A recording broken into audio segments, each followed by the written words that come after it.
사진 한 장만 띄워주시겠어요? 이번 주에 광주에서 있었던 1980년도에 있었던 5.18 사건 그 기념식이 이번 주에 있었고요. 아마 신문을 보셨던 우리 성도님들은 이 사진 한 장을 다들 보셨을 것이라고 생각합니다. 이 사진 한 장이 우리나라 전 국민들의 가슴을 좀 먹먹하게 했던 그런 사진인데 잘 모르시는 분들 계시나요? 우리 여기 안겨있는 저 자매는 태어날 때, 자기 생일 때 아버지가 총탄에 맞아서 돌아가신, 그래서 생일이지만 즐거워할 수 없는, 그러니까 얼굴도 보지 못했던 그 아버지를 기억하면 이 역사의 한복판에서 상처를 안고 살아갔던 한 자매가, 한 여성분이 5.18 기념식 때 자신의 기념식 이야기를 나누고 또 이런 아픔에 대해서 우리나라의 대통령이 가서 함께 안아주며 위로해 주었던 사진입니다.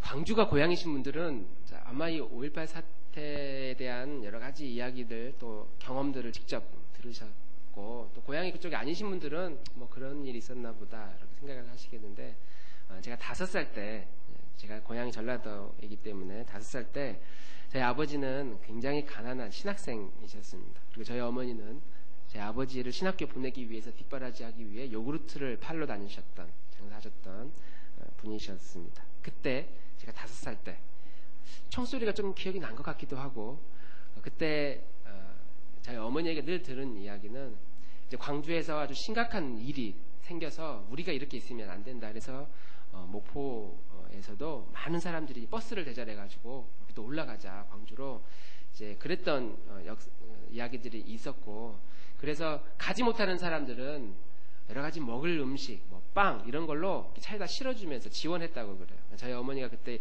요구르트 장사를 하고 계셨기 때문에 요구르트 한 박스를 차에다가 이렇게 뭐 하나씩 나눠줄 겨를도 없어요. 그냥 박스를 터가지고 그냥 차에다가 확 부어주면 알아서 사람들이 들고 하나씩 먹었던.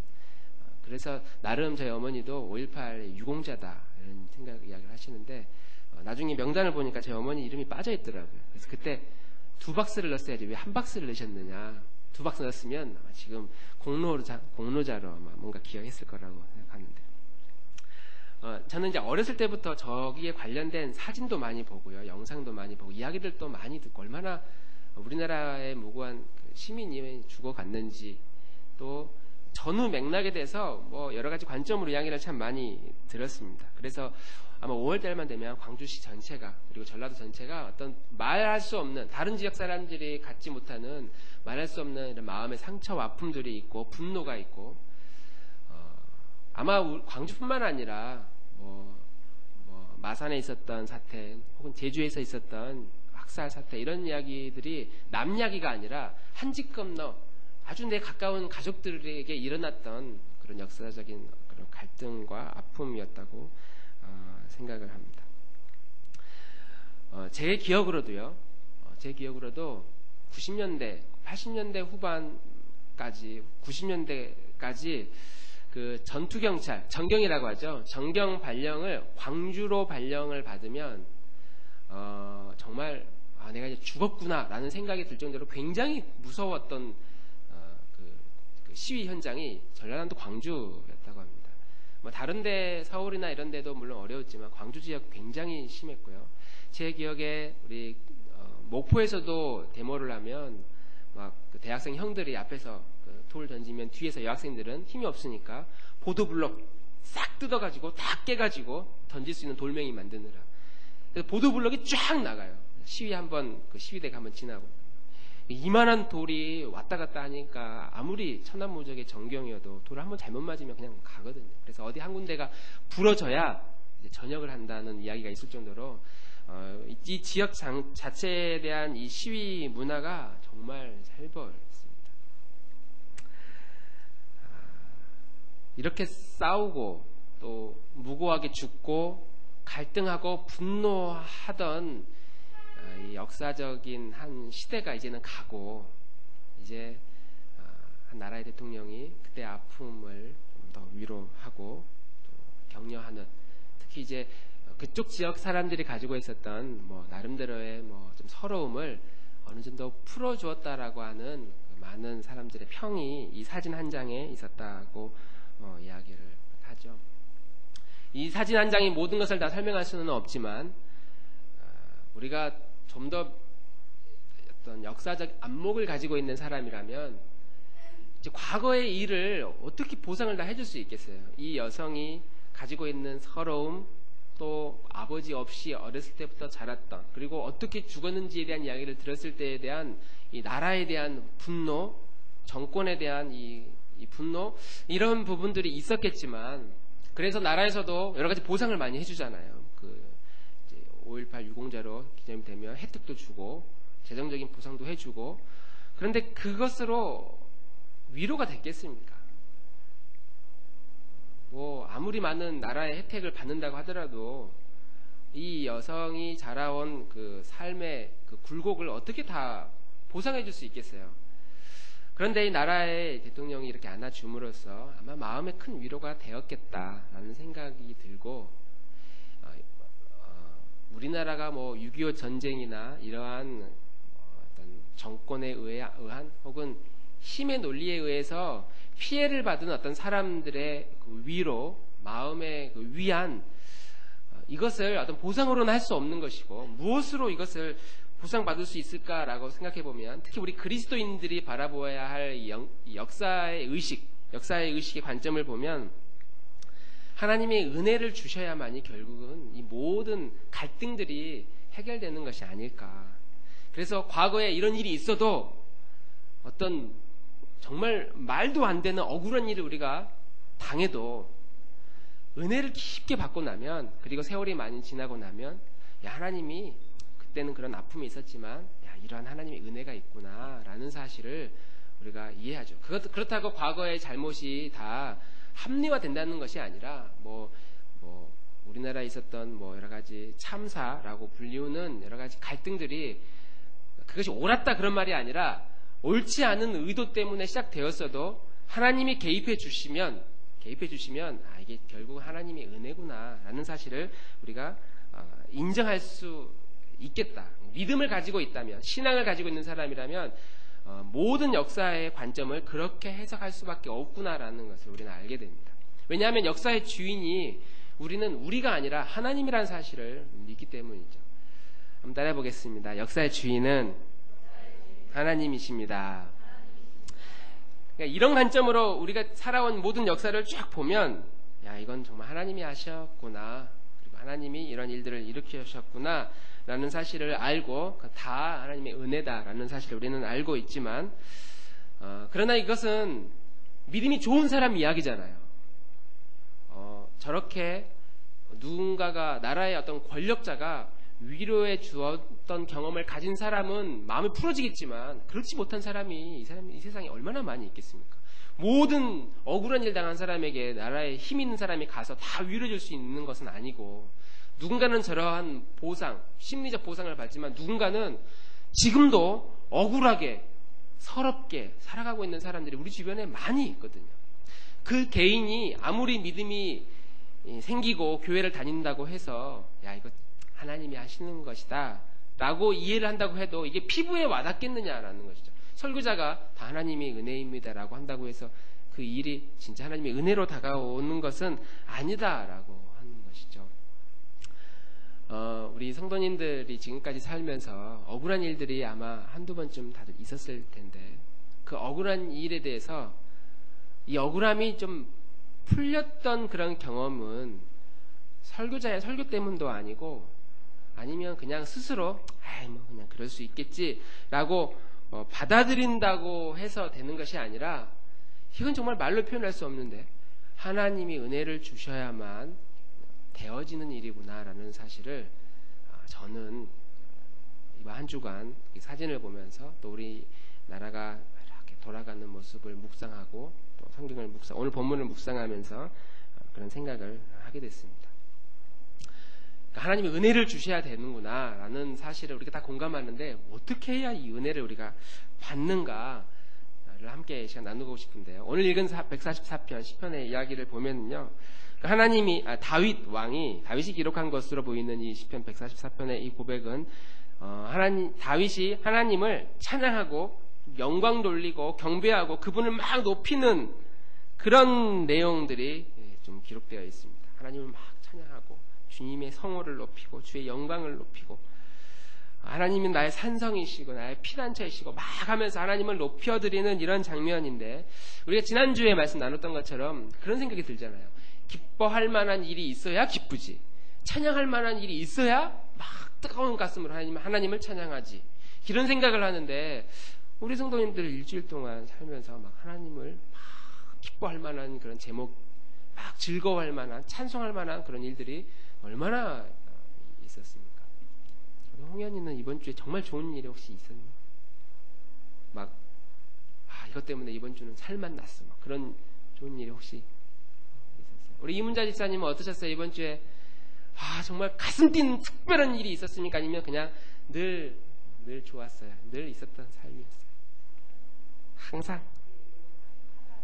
네, 정말 하루하루 감사합니다. 네, 감사합니다.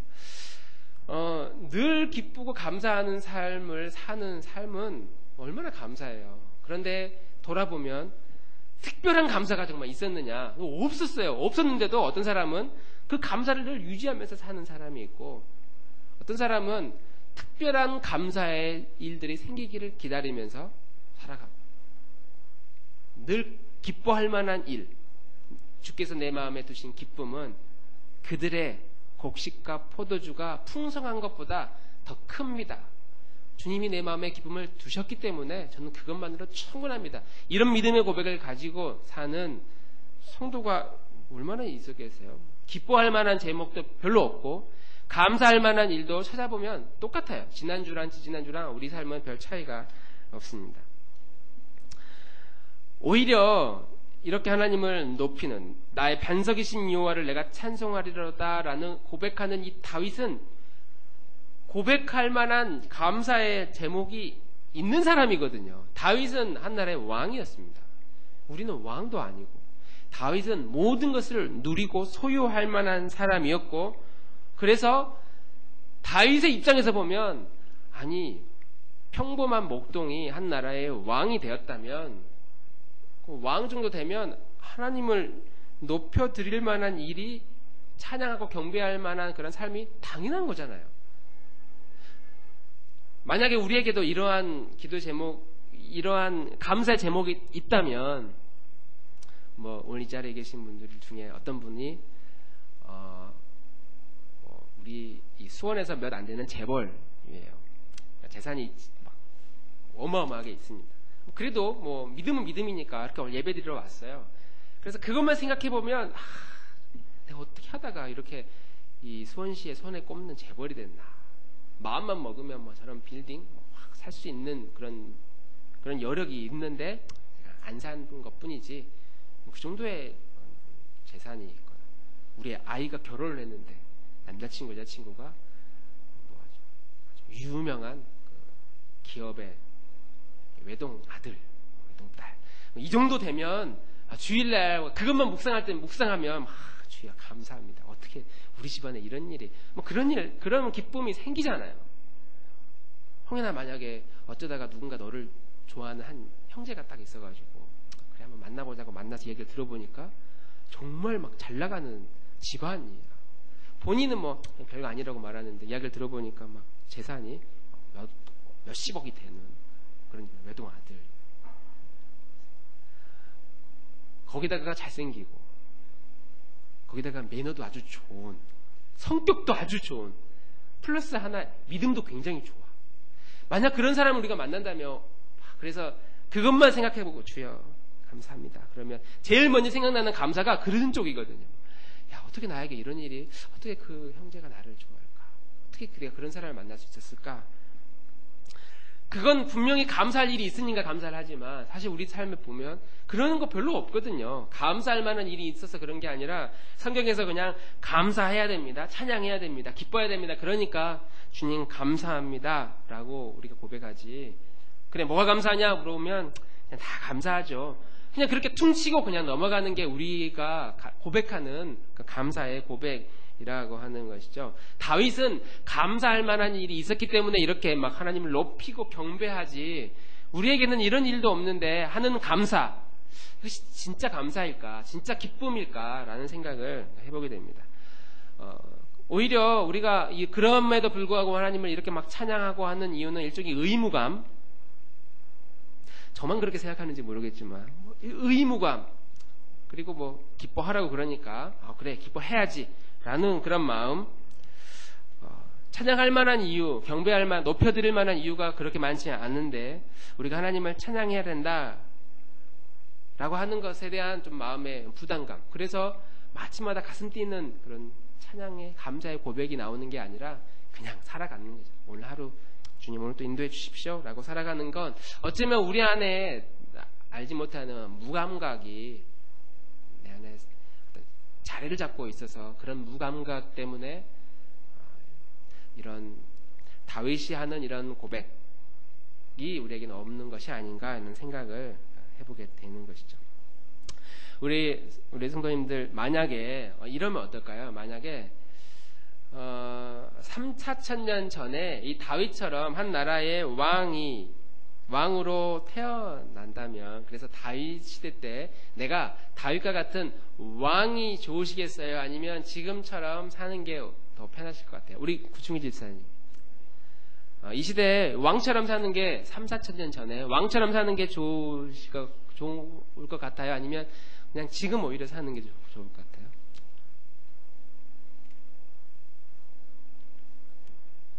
그때 다른 거. 왕으로 받는 혜택이 있을 때는 왕이 좋을 것 같고, 지금이 받는 혜택이 있으면 지금이 좋을 것 같고, 저는 만약에 너가 이스라엘 나라의 왕으로 다시가 아니죠. 왕으로 한번 가봐라라고 한다면 좀 망설일 것 같아요. 왜냐하면 아무리 나라의 왕이지만 그때 누릴 수 있는 어떤 나라의 문명과 지금 우리가 누리고 있는 문명의 혜택은 너무 다르거든요. 우리 지금 예배당 공간 안에 있지만 이렇게 시원한 에어컨 나오잖아요. 그때 당시 에어컨이 어디 있습니까? 어디 이동하려고 그러면 우리는 에어컨 나오는 시원한 아주 조용한 차를 타고 정말 신기하게도 발로 밟기만 하고 손을 움직이기만 하면 이 차라는 이 기계가 어디든지 갈 수 있는 도로가 뚫려 있고요. 또 어디 가면 뭐 기름을 넣을 수 있고 휴게소가 있는, 정말 이 차라는 것이 신기한 이 기계가 우리 가까이 있어서 어디든지 갈 수 있는 거죠. 3,000년 전에 다윗이 내가 지방 시찰하겠다 그러면은 말 타고 가다가 졸기라도 하면 뭐 무슨 창피입니까? 그때 당시 뭐 마차가 있었겠지만 길이 뭐 얼마나 편안했겠어요. 마차에서 졸다가 계속 막 울퉁불퉁한 그 길이 얼마나 불편했겠어요. 그리고 그 안이 얼마나 찜통이었겠습니까? 근데 우리는 이렇게 시원한 에어컨이 있고 차를 타고 걸어서 1시간 걸어가야 될 길을 차로 앉아서 조금만 움직이기만 하면은 여기서 수원역까지 한 10분이면 도착하고, 걸어서 간다고 생각을 해보세요. 그러면 여기서 뭐 서울까지 걸어서 한번 서울 좀 갔다 올게 가는데 3일 걸리고 오는데 3일 걸리고 일 보는데 3일 걸리고 일주일 만에 집에 돌아오고 얼마나 힘들겠습니까? 뭐 1시간 2시간이면은 서울 같은 먼 거리 이동하고 갔다 올 수 있는 이러한 기계적인 좋은 문명을 가지고 살고 있으니까 다윗 시대에 내가 왕으로 태어난다고 한들 핸드폰도 없는 그 시대에, 핸드폰 가지고 전화도 할 수 없는 그 시대에 얼마나 그게 편안하겠습니까?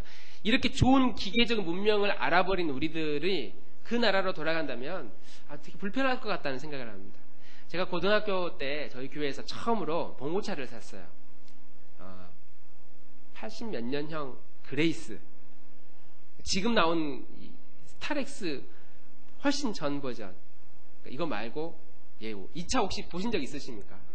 교회에서 이 봉고차를 탔는데 얼마나 좋던지, 이거 12인승인가 1, 2, 3, 4, 5, 6, 7, 8, 9, 12인승 15인승 같은데, 저 차 한 대 가지고 막 수련회 15인승에 막 18명 19명 타고 저기에 온갖 막 천막 냄비 이런 거 다 실어가지고 야외 예배 다니고 수련회 갔던 기억이 납니다. 에어컨도 없어요. 더우면 창문 다 열고, 파워 핸들도 아니에요. 막 후진 한번 하려고 하면 막 힘을 다하고 막 힘써가지고 밟고.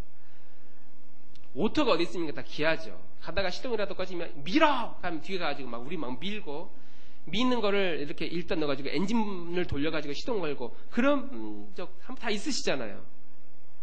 저런 버스 한 번쯤 타보셨잖아요. 제가 고등학교 때 저희 교회에서 봉고차를 타는데 얼마나 이 봉고차가 좋은지 그래서 난 빨리 운전을 배워야 되겠다. 운전하는 사람이 그렇게 멋있어 보였던 시간이 있습니다.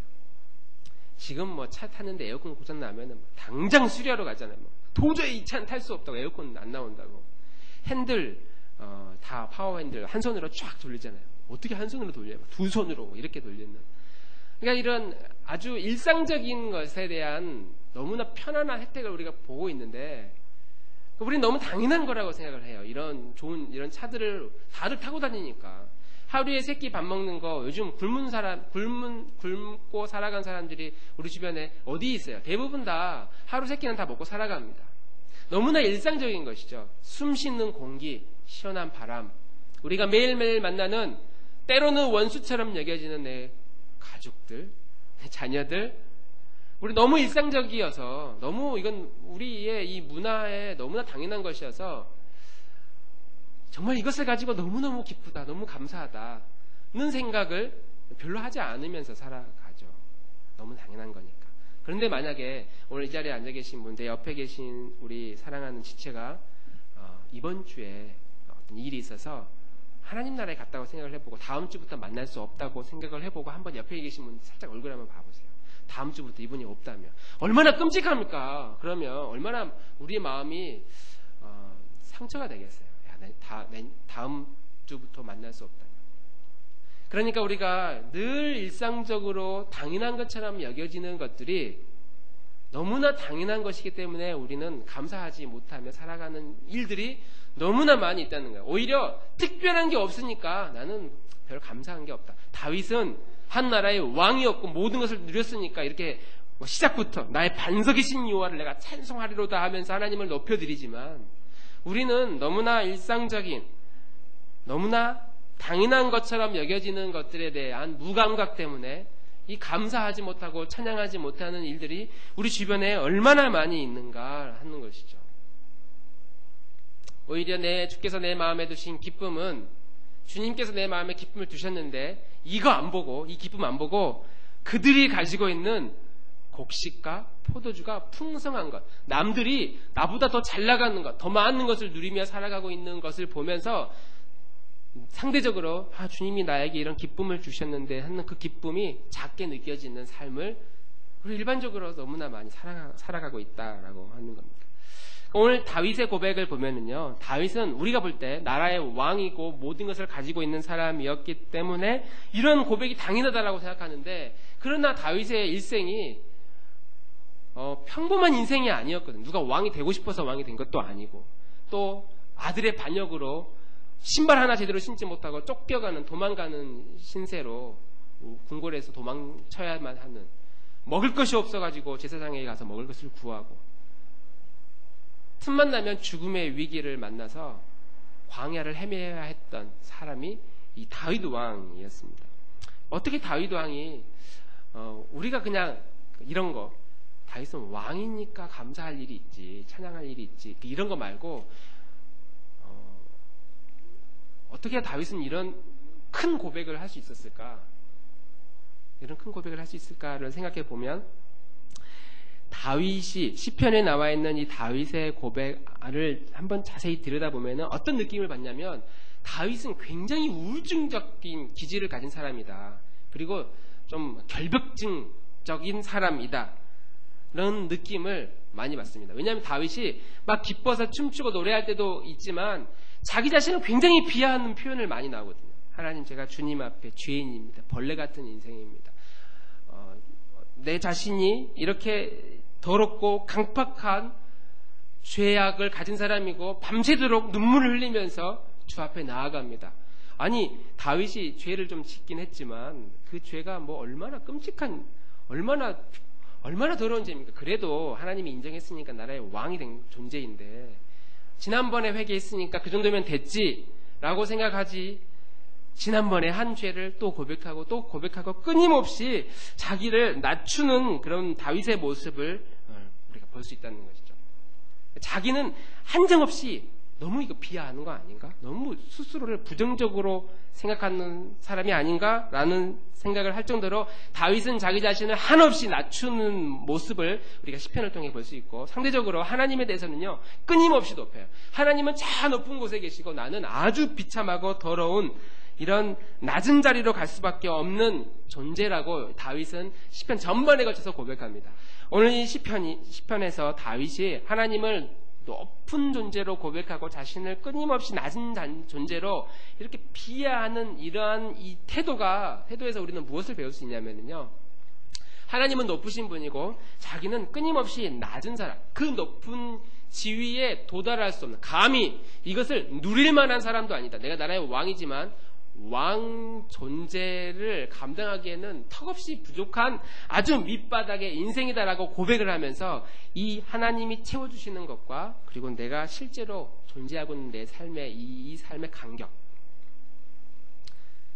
이 삶의 간격을 다 자신의 공로로 채우는 게 아니라 다 하나님의 은혜입니다라고, 하나님의 은혜로 이 간격을 채우고 있는 모습이 시편에 나와 있는, 그리고 오늘 144편에 나와 있는 이 시인의 고백의 원천이 바로 여기에서 시작된다라고 하는 것이죠.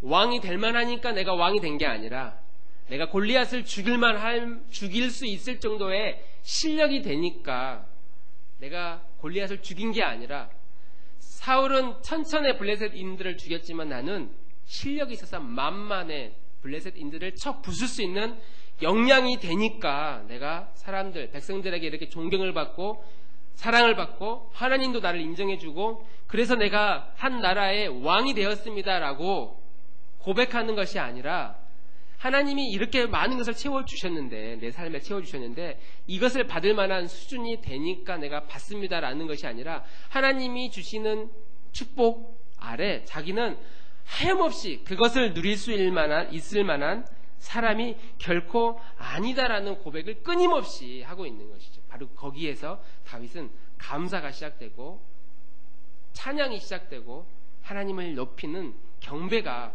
시작되고 있다라고 하는 사실입니다. 우리 2절 말씀 함께 읽어보겠습니다. 여호와는 나의 사랑이시여. 2절 시작. 여호와는 나의 사랑이시여, 나의 요새이시여, 나의 산성이시여, 나를 건지시는 이시여, 나의 방패이시니 내가 그에게 피하였고 내가 내 백성을 내게 복종하게 하셨느니라. 하나님이 나를 왕으로, 다윗을 왕으로 세워주셨고요, 실제로 나는 그것을 감당할 만한 아주 수준이 낮은 사람인데, 이 간격을 무엇으로 채우냐면 주님이 내 사랑입니다. 주님이 나의 요새는 나를 보호해 주신, 하나님 나를 보호해 주셨기 때문에 내가 이런 삶을 살고 있고, 하나님 나의 산성이시고 나를 건지시는 분이고 내 방패라는 이 고백을 끊임없이 하고 있는 것이죠. 만약에 우리가 이런 고백을 할 수 있는 수준이 되려면 어느 정도 고백을 해야 되냐면, 아침에 일어나서 눈을 떴는데 내 옆에 사랑하는 내 가족들이 있어요. 어제도 있었고 그제도 있었는데 내 가족이 내 옆에서 살았나 죽었나 막 흔들어 깨우지 않아도 살아있구나, 숨쉬고 있구나, 오늘도 내 가족들, 내 아이들이 학교를 갔다, 나도 아침에 눈을 떴는데 눈이 떠져서 하루를 살아간다, 아침에 출근을 하는 길에 시원한 바람이, 그 바람이 내 코, 내 귓가에 스칠 때 참 감사하다. 일상적인 불어오는 바람에 대한 감사가 있고, 또 아침에 일 나가게 하고 공부하러 학교에 가게 하고 또 내 삶의 터전에서 열심히 일할 수 있는 이런 모든 여건들이 참 감사하다. 원래 이건 내가 이렇게 누릴 만한 존재가 아닌데 하나님이 다 채워주셨구나, 하나님이 나에게 공급해 주셨구나, 원래 나는 밑바닥 같은 인생을 살 수밖에 없는데 그분이 나를 이렇게 채워주셔서 우리가 아주 일상적인, 그래서 감사조차 잊어버리며 살아가고 있는 모든 삶을 내가 하나님이 주셨구나 라는 고백을 우리가 할 수 있어야 된다라고 하는 것이죠. 다윗이 고백을 합니다. 골리앗을 죽일 만한 실력, 돌팔매로 다윗의 이 말을 정확하게 명중시킬 만한 능력이 있어서 다윗이 승리한 게 아니라, 실제로 다윗은 그런 실력이 있었거든요.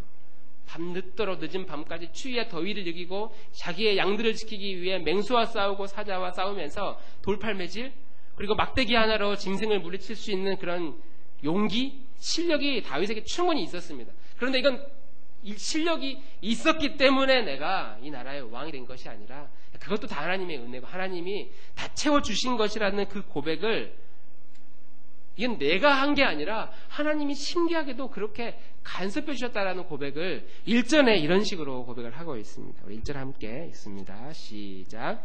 나의 반석이신 여호와를 찬송하리로다. 그가 내 손을 가르쳐 싸우게 하시며 손가락을 가르쳐 전쟁하게 하시는도다. 내 힘으로 싸운 게 아니라고 다윗이 고백하면서 무엇으로 싸우냐면 그가 내 손을 가르쳐서 싸우게 하셨다. 그가 이 손가락을 가르쳐서 전쟁하게 하셨다는 거예요. 사실 다윗의 손은요 아주 익숙한 손이에요. 손놀림이 뛰어난 사람입니다. 자기 기술이에요. 양들을 돌볼 수 있는 실력이 있는. 그런데 이것을 내 실력으로 내가 이것을 감당하고 이 나라의 정권을, 이 나라를 통치하는 것이 아니라 하나님이 이 손을 가르쳐서 적들을 싸우게 해주셨고요. 전쟁하게 하셨다.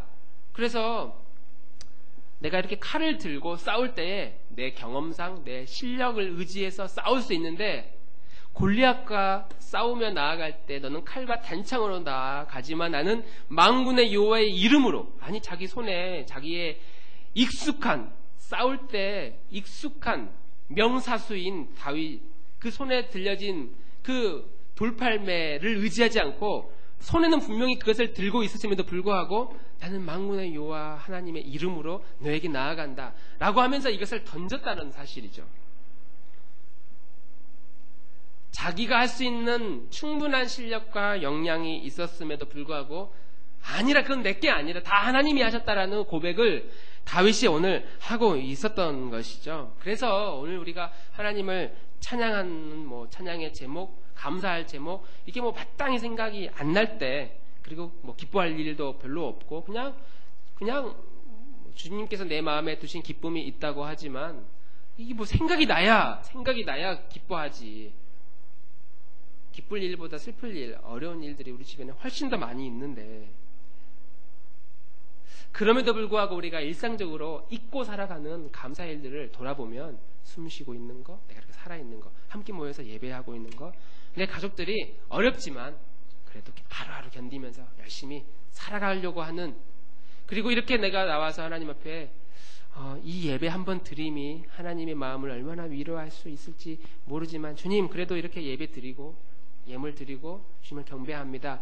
이렇게 나와 있는 것 자체가 하나님이 볼 때 얼마나 귀하고 얼마나 우리를 사랑스럽게 여기시는지를 모르는 것이죠. 하나님이 우리가 알지 못하는 것들을 하나님이 이렇게 채워주셨는데 내가 그것을 감당할 만하니까 감사도 있고 기쁨도 있고 그렇게 살아가는 것이 아니라 하나님이 나에게 이렇게 지금 채워주고 있는데 내 자신을 한적없이 낮추면 이 빈 간격이 얼마나 감사의 것으로 찾아오는지 모른다. 한번 따라해 보겠습니다. 그분의 높으심을 알고 나의 낮음을 아는 삶.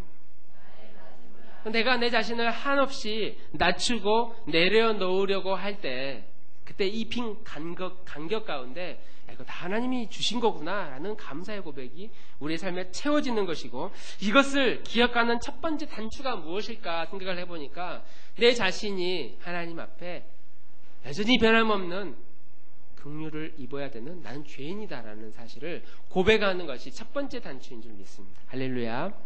우리 사랑하는 성도님들, 내가 죄인이라는 사실을 우리는 다 알고 있지만 얼마나 죄인입니까? 무슨 죄를 지었습니까? 물어보면 그냥 하나님 앞에 죄인이라고 생각을 하지, 정말 끔찍하게 내가 하나님 앞에 이런 죄를 지었다라는 생각을 사실은 잘 인식하지 못하며 살아갑니다. 그러나 이것을 인식하면 겸손하기 위해서 나를 낮추는 것이 아니라 내가 죄인이라는 것을 인정해야 구원받아 천국 가는 그런 이유 때문에 내가 죄인입니다 고백하는 것이 아니라 내가 가지고 있는 이 죄성이 정말 이런 죄성이구나라는 것을 좀 더 실제적으로 인식하고 깨달은 순간 하나님이 이렇게 높은 것, 그리고 일상적으로 채워주시고 있는 우리 삶의 감사의 제목들, 그것과 비교할 수 없이 내가 그것을 감당할 수 없는 나는 저 낮은 존재이구나. 그렇게 내 자신의 죄성에 대한 인식을 잊지 않고 하나님 앞에 끊임없이 나아가는 것, 그래서 그 간격 가운데 채워주시는 하나님의 은혜를 풍성하게 누리며 살아가는 성도의 삶, 이것이 믿는 성도의 바른 신앙의 모습인 줄 믿습니다. 할렐루야. 우리 성도님들 지난주에 우리 남성분들이 와서 이렇게 찬양 인도하니까 정말 멋있어 보이시더라고요. 아무것도 아닐 수 있잖아요. 나와서 그냥 마이크 잡고 하나님을 찬양하는 거, 아주 우리들에게는 뭐 저럴 수도 있지라고 생각하지만, 하나님 나라에서 볼 때 우리가 누군가를 하나님을 높이고 경배하고 있다라고 하는 이런 일에 내가 참여하고 있는 이 작은, 별것 아닌 것처럼 보여지는 이런 작은 섬김이 우리가 하나님의 높으심과 나의 낮음 사이에 이 간격을 채워주시는 이 축복을 이 사이에 있는 이 모든 축복에 하나님이 나를 불러주셔서 그것을 누리며 살아갈 수 있도록 하는 특권, 그것이 우리가 지금 맡고 있는 아주 작은 섬김이라는 것이죠. 식사 준비하는 것, 내가 준비해서 내가 성도들을 맛있는 그 음식 준비하고 내가 예배를 준비해서 이렇게 일하는 것, 내가 죄인인데 내가 주님을 위해 이렇게 나아가니까 하나님도 이쁘게 봐주시겠지가 아니라, 내가 이렇게 죄인이지만 내 죄값을 치르기 위해 이렇게 주님을 위해 경배하고 예배하고 찬양하는 것이 아니라, 내가 이런 죄인이라 사실 이 모든 섬김을 감당할 수 없는 아주 낮은 존재의 삶인데, 하나님이 이렇게 큰 축복의 삶을, 감사의 제목들을 많이 부어주셔서 이 간격을 다 하나님께서 우리의 삶의 축복으로, 은혜로, 감사와 기쁨으로. 그래서 보면은 저 사람은 뭐가 저렇게 기뻐할 일도 없는데 저렇게 기뻐할까? 감사할 제목도 특별한 게 없는데 왜 저렇게 감사하며 살 수 있을까? 즐거워할 만한 일, 경배할 만한 일 없는데 어떻게 저렇게 얼굴 가운데, 표정 가운데, 마음 가운데 평강을 유지하며 살아갈 수 있을까? 그러한 시작이 우리의 죄됨을 늘 하나님 앞에 인정하고 끊임없이 나를 낮출 때, 그래서 내 손으로 할 수 있는 것임에도 불구하고 주님 제 손을 가르쳐 주십시오. 내 손의 기술을 내가 의지하지 않고, 내 손의 실력을 의지하지 않고, 내 경험을 의지하지 않고, 진짜 주님이 이 손을 가르쳐 주셔서 제가 주님을 경배하고 높여드릴 수 있는 그런 감사와 높임의 삶을 살기를 원합니다. 우리가 아주 익숙한 것을, 잘하는 것을 주님께 드리는 것이 아니라 정말 형편없는 것임에도 불구하고 주님이 이것을 사용하셔서 쓰이는, 사용되어져서 쓰임받는 우리 그런 교우들이 되기를 주님의 이름으로 축원합니다.